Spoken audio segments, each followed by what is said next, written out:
আজি বনালোঁ 60 টকাৰ গাখীৰেৰে 120 টকাৰ পনীৰ। চাওকচোন কেনেকৈ বনালোঁ। আৰু এতিয়া পনীৰৰ দাম হৈছে বজাৰত 500 টকা কেজি, মানে আমাৰ ইয়াৰ অভাৰপুৰীৰ কথা কৈছোঁ। আৰু 500 টকা এপোৱা কিনিব গ'লে মানে 125 টকা লয় আৰু কেতিয়াবা 130 টকা লয়। সেয়েহে মই পনীৰ আজিকালি এনেদৰে ঘৰত বনাওঁ। আৰু কেতিয়াবা পনীৰ বনোৱা ইমান টাইট হয় আৰু ঘৰত বনালে একদম চফ্ট হয় আৰু খাবলৈও বহুত ভাল লগা হয়। আৰু তাৰ বাবে মই 1 লিটাৰ গাখীৰ লৈছোঁ।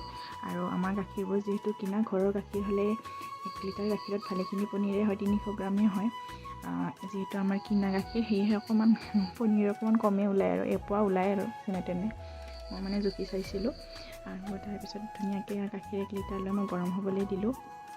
গৰম হ'বলৈ দি মই এতিয়া গাখীৰখিনি ফাটিবলৈ বুলি ভিনেগাৰ ৰেডি কৰি লৈছোঁ। যদি নেমু থাকে নেমুৰ ৰসো দিব পাৰে। আৰু ভিনেগাৰ 2 চামুচ লৈছোঁ আৰু পানী 4 চামুচমান দিছোঁ। দি ধুনীয়াকৈ মিক্স কৰি লৈছোঁ। যেতিয়া গাখীৰখিনি উতলিল, জুইখিনি বন্ধ কৰি দি মই ধুনীয়াকৈ এনেদৰে লৰাই থাকিলোঁ। আৰু নেমু থাকিলে নেমুও যিখিনি ৰস দিয়ে তাতে পানী মিক্স কৰি এনে ধুনীয়াকৈ লৰাই থাকিলে তেনেকৈ গাখীৰখিনি ধুনীয়াকৈ ফাটি যায়। আৰু মই ভিনেগাৰ দি লাহে লাহে লৰাই দিছোঁ। তো দেখিছেনে ধুনীয়াকৈ গাখীৰবোৰ ফাটিব ধৰিলে। আৰু শেষৰখিনি দিও ধুনীয়াকৈ লৰাই দিলোঁ। আৰু চাওক গাখীৰ আৰু পানী ধুনীয়াকৈ বেলেগ বেলেগ হৈ গ'ল। গাখীৰখিনি ধুনীয়াকৈ ফাটিলে। তাৰপিছত মই এখন কোমল কাপোৰ ৰেডিকৈ লৈছোঁ আৰু চফা কাপোৰ হয়। তাৰপিছত তাৰ তলত এটা চৰিয়া দিছোঁ আৰু এখন চাকনি আছিলে, চাকনিখনৰ ওপৰত কাপোৰখন পাৰি দিছোঁ যাতে পনীৰবোৰ নষ্ট নহয়। আৰু ধুনীয়াকৈ ৰেডি কৰি লৈছোঁ। আপোনালোকৰ সুবিধা অনুযায়ী এনেদৰে চাকি ল'ব পানীখিনি।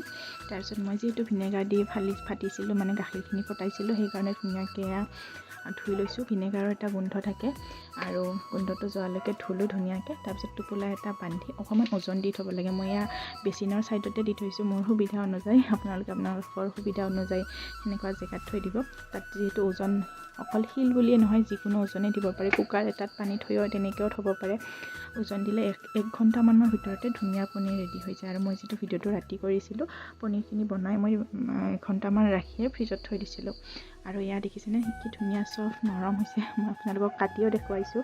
আৰু মই এনেদৰে মোৰ জোখ অনুযায়ী ধুনীয়াকৈ কাটি লৈছোঁ। আৰু এনেকৈ বনালে মোৰ ছোৱালীজনীও খাই ভাল পায় আৰু এতিয়া কম খৰচতো হৈছে। এনেইতো পনীৰ বনাবলৈ সকলোৱে জানে, কিন্তু আশা কৰোঁ যিসকলে নাজানিছিলে এই টিপছটো তেওঁলোকৰ অকণমান হ'লেও সহায় হ'ব। আজিলৈ আহোঁ দেই, বাই। পুনৰ লগ পাম নতুন এটি ভিডিঅ'ৰ সৈতে।